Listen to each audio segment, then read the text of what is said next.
Estamos aquí en un lugar precioso, en un ámbito increíble, y nuestro entrevistado es el doctor Román Sgro. ¿Cuánto tiempo hace que te fuiste de Correa? Y mira, quizá ya 40 años. Sí, lo que pasa es que, bueno, yo nací en Buenos Aires, viví en Buenos Aires hasta digamos, la preadolescencia, después fuimos a Correa, hice parte de la primaria en Correa, la secundaria la hice acá en Cañada, porque Correa no había en ese momento, después viajé a Rosario para hacer la especialidad, para hacer la carrera del médico. Claro. Y después me fui a Buenos Aires a hacer la especialidad un año. Así que estuve, iba sí, y venía los fines de semana, así que eso fue un paso importante para mi vida, obviamente, sí, pero no total. Bueno, tu profesión es la de médico y tu especialidad es la cardiología, ¿verdad? Exacto. Este ámbito no tiene nada que ver con un consultorio, pero me imagino yo que puede ser igualmente sanador, ¿no? Sí, está buena esa idea. Pensando en esta actividad, muchos hablan del arte del bonsái, que ese es el motivo de esta visita, como, digamos, un arte vivo en constante transformación, ¿no? Ese detalle. Qué sé yo, a mí el concepto de arte me queda como grande, ¿viste? El concepto de pasatiempo me queda como chico. Y el concepto de hobby por ahí se podría arrimar a lo que yo pienso. Pero es un hobby diferente a todos, o por lo menos a la mayoría, donde, qué sé yo, te lo comparo con el arte o el hobby de coleccionar cosas. Te hablo de estampillas, de esas cosas, ¿no es cierto? Sí. Hasta con fines economicistas, si uno Sí. quiere. Pero esto es otra cosa. Esto es trabajar con elementos vivos que nunca están terminados. Me traté de embuir un poco en el tema y di con una persona que es Alejandro Sartori, que es el presidente del Centro Cultural Argentino de Bonsái. Agrega un concepto que a mí particularmente me gustó y decía que uno de los objetivos del bonsái es que los ejemplares parezcan más añosos de lo que en realidad son. Sí, hay un dicho de un japonés famoso, Naka, que habla de que tus bonsái tienen que parecerse a árboles y no árboles a bonsái. La parte de la añosidad o la vejez del árbol, bueno, hay técnicas para lograrlo, para que visualmente vos veas un bonsái, se llama con mochikomi, que es con el pasar del tiempo en maceta. Claro. Es realmente apasionante y estamos calentando motores, ¿no? Sí. ¿Cómo llega a vos este arte? ¿Cómo llega a tu vida? ¿Cómo te vinculas? Mira, lo pensé cuando me dijiste de la entrevista y todo. La verdad que no lo tengo bien claro. Yo sé que me crié en un ambiente de florería, de arbolitos.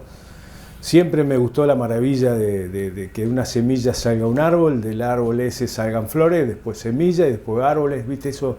Ese loop de la vida siempre me atrajo. Y bueno, una cosa, antes de que pasemos a otra, yo lo que recomiendo no ser autodidacta, pues yo fui mucho tiempo autodidacta, fracasando todo el tiempo.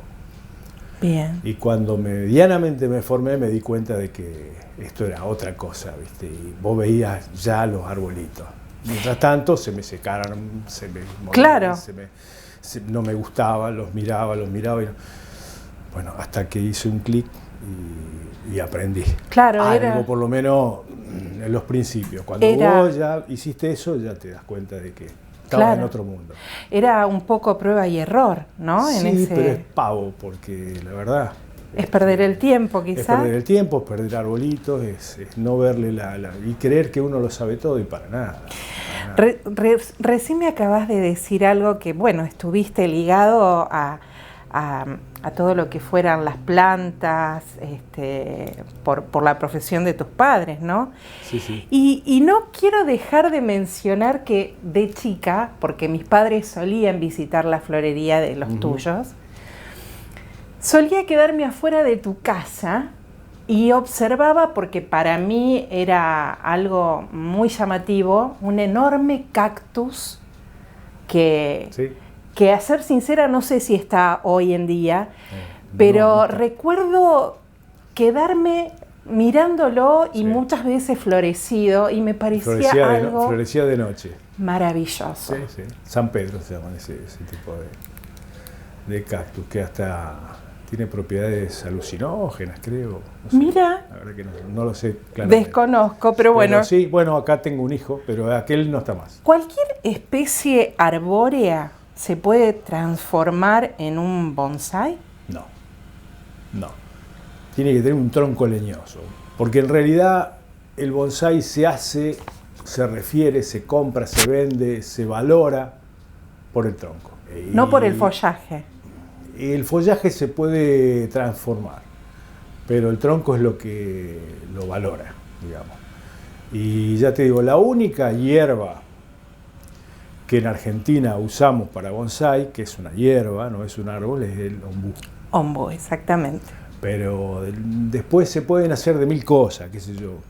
Después vamos a verlo si querés. Sí. Pero acá hay un incienso que, bueno, uno puede darle mil formas. Leía que las proporciones son muy importantes. Totalmente. Y que, por ejemplo, que sería imposible querer hacer un bonsái de un gomero por el tamaño de las hojas, explicaban, ¿no? Sí. Porque groseramente, por decirlo de alguna manera, si uno lo tuviera que llevar a una escala pequeña, sería imposible, ¿no? Claro, porque en el gomero las hojas dominan el panorama. Hay parientes del gomero que son muy, pero muy útiles para el bonsái, que son los ficus. ¿Los ficus son parientes de los gomeros, me decís? Claro, son parientes de la higuera. Todos los que eliminan látex cuando vos le cortás una ramita, sí, son todos de la misma especie. Me estás desasnando, te digo, sí. Qué interesante. Y el ficus es un árbol muy, muy usado, yo tengo un montón. Si vos querés hacer un bonsái de gomero tendría que medir 15 metros de alto. La estructura tendría que llevarse de acuerdo al tamaño de las hojas. De cualquier manera, las hojas se pueden achicar. Sí. Eso se llama microfilia y se logra con los años, con el cultivo, con la poda. Cada vez que vos podás un árbol, sobre todo los caducifolios, van achicando su hoja para defenderse. Entonces es una técnica para achicarle hojas a un árbol de hojas grandes, es podarlo seguido, meter una maceta muy chiquita. Bueno, hay toda una estrategia para que vos con los años logres que la hoja se achique y puedas hacer un bonsái a lo mejor de un árbol como el ombú, que tiene su tamaño de hojas también, ¿no? Sí, sí, sí, teniendo en cuenta el ombú, las dimensiones que toma. Y a propósito de lo que acabas de decir, esas estrategias también tienen que ver con ir eligiendo las raíces para que no se masifiquen tanto. Cada vez que va a hacer un trasplante, tiene que hacer una poda de raíces, una elección de raíces.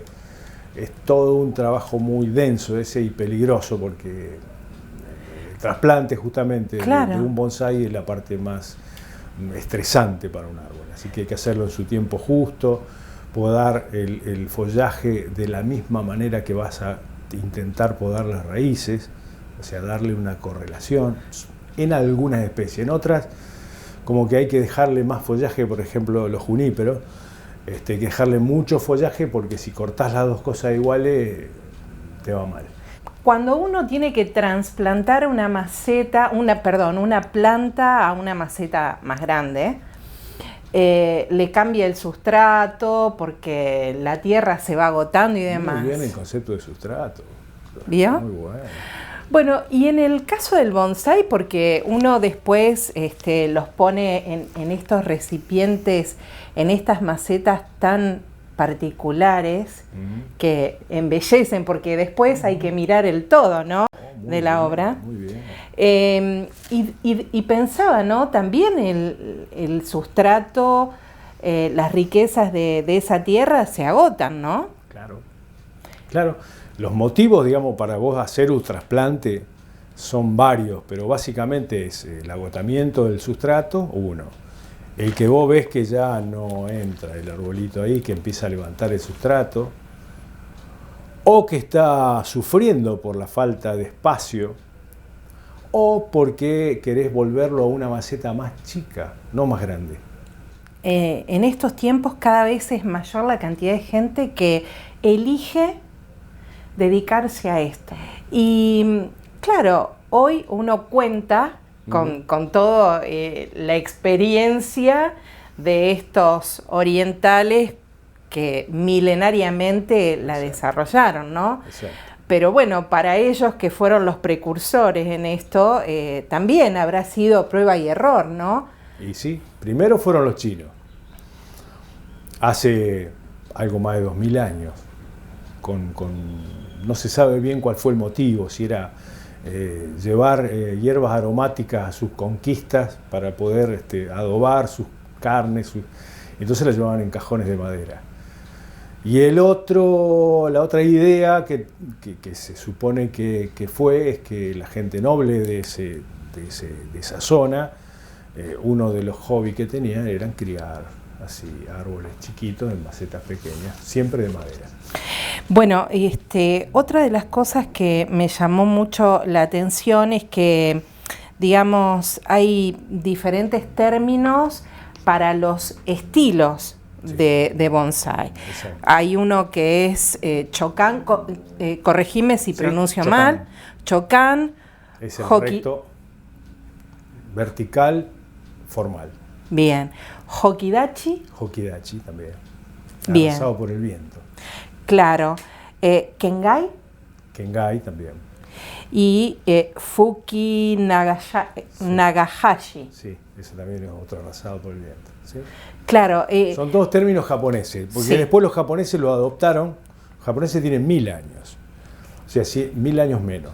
Pero lo que yo manejo y lo que, digamos, para aprender, se usa la escuela tradicional japonesa. Y esos nombres que vos me estás diciendo son todos de esa escuela. Digamos, los chinos hacen tipo Pengai. Pengai es como un conjunto de cosas que le agregan agua, le agregan rocas, le agregan cuerpecitos chiquititos, le agregan como si fuera un paisaje. Claro. La escuela tradicional japonesa es la que yo te digo que, bueno, tiene unas directrices que hay que respetar. Y después está la escuela, por ejemplo, europea, donde tiende más a la cosa naturalista. Bueno, yo te citaba a este señor de apellido Sartori, ¿no? Y a él le preguntan cómo se empieza en este arte. Y él dice, se empieza cultivando la paciencia y luego el bonsái. Sí, porque el cultivo es fundamental. Un árbol confinado en una maceta es muy complejo. Es más, algunos lo cultivan en tierra hasta que tienen el tamaño que visualmente se considera como terminado. Volvemos otra vez a conceptos que no son, pero terminado. Entonces recién ahí lo ponen en maceta. ¿Por qué? Porque la maceta los para. El crecimiento se enlentece mucho, pero la complejidad en el cuidado es fundamental, porque no te está diciendo que se muere y se muere, por ejemplo. ¿Y tenés un bonsái favorito, me imagino? No. Son todos hijos, son todos hijos. Y eso depende de muchos me preguntan, che, no vendés, no.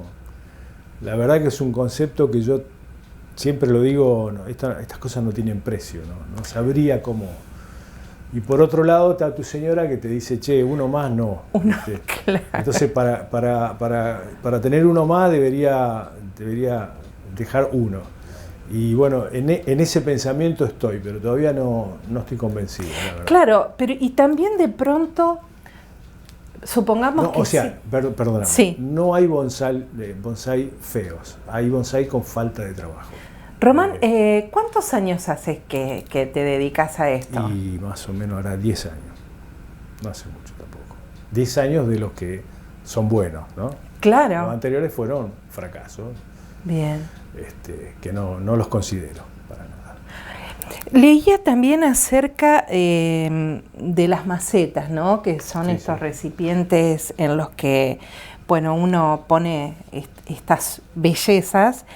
Yo maceta tengo varias fuentes, digamos, estos hobbies, como todos los hobbies, comienza siendo low cost, o sea, empezás con maceta de plástico, después empezás con maceta de cerámica, después te gustó una maceta japonesa, claro. Después te gusta una maceta, porque no te alcanza para la japonesa, una china o una coreana, que es lo que yo tengo. Después, bueno, nosotros acá tenemos buenos ceramistas que hacen muy buenas macetas. Después tenemos, no sé si la cámara toma, esto es sí, vamos a tomar de una ya. madera petrificada del sur, que tenía mi mamá hace 1000 años en casa, y yo la huequé y la hice maceta sobre una base de madera. Esto también es un conjunto. Y la pregunta para mí del millón, porque calculo que a esta altura de la entrevista ha despertado muchísimo interés, es: ¿dedicarse a esto es caro? Bueno, depende de dónde te sumerja, digamos. Uno puede valerse de cosas casi sin costo, y si querés ir profundizando te van a gustar otras cosas. Por ejemplo, qué sé yo, esta tijera Ahí o esta cavadora cónica. Bueno, esto es chino, no es japonés. Si fuera japonés valdría 3 veces más, y esto vale 20.000 pesos, 25.000 pesos cada pieza. Pero bueno, esto se hace con los años. Mientras tanto te arreglaron cualquier tijera. Sí. O sea, si uno tiene la capacidad de hacer un bonsái, no hace falta estas cosas. Claro. Con cualquier piecita, una pinza. Yo tenía acceso a mis amigos odontólogos que descartaban herramientas oxidadas y qué sé yo, entonces me proveía de esas pequeñas piezas, pincitas, tijeritas. Mira. Así que tenía claro. Eso uno recurre, servido. Claro, uno recurre a ese tipo de cosas. Esto que me estás diciendo me recuerda a la nota que le hice a Roberto Scheitlin, claro, donde, bueno, él nos mostraba su manera también de trabajar, y una de sus herramientas eran pinzas de cirugía, claro, que las utilizaba para meter por la boca, ¿no? Claro, de esas botellas. Dice, por supuesto que ya están en desuso. Elementos, después de tantas esterilizaciones y calentadas, que se pierden. Claro. Pierden su gris, pierden su brillantez, y entonces pueden alojar gérmenes, entonces se descartan. Claro. Y bueno, ¿dónde van? A un cajón que sabe el instrumentista dónde están. Sí. Y bueno, el instrumentista amigo, bienvenido sea. Claro. Bueno, Román, yo escuchando todo esto que nos estás contando, se me vienen mil preguntas para hacer, pero necesitaríamos quizás una segunda parte de la nota. Sí. Yo te quiero agradecer muchísimo este tiempo que nos hayas recibido en tu casa, en este ámbito tan acogedor, tan hermoso, rodeado de tus obras. Y bueno, y te voy a pedir que ahora me lleves a conocer un poquito más de toda tu producción. Bueno, como no, con mucho gusto.